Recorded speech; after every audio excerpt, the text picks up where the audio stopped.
I'm the purple-haired therapist.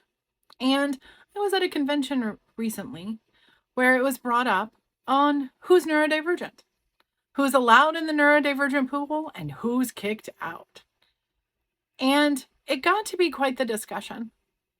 There was a psychologist who was telling us that only if you have a beneficial change in brain chemistry or brain structure are you considered neurodivergent. Anybody who has problematic brain structures or chemistry imbalances like bipolar or depression or severe anxiety is not considered neurodivergent. And I could not keep quiet. I had to say something because they don't get to decide.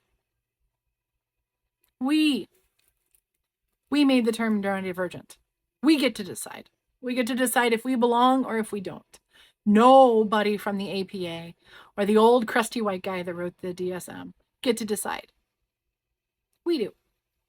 So if your brain works differently from a neurotypical, if you have dyslexia or you have a chemistry imbalance in your brain, you get to decide. Are you neurodivergent? It's not just about having a trace of the tism. It's not just about being neurospicy.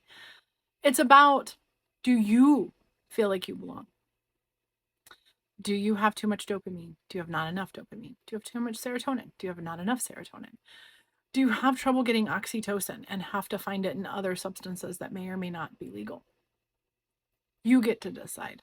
Does my brain work like everybody else's? And I'm going to tell you that brain-based science is going to say, no, it doesn't. And then we start running into the question of, what is normal?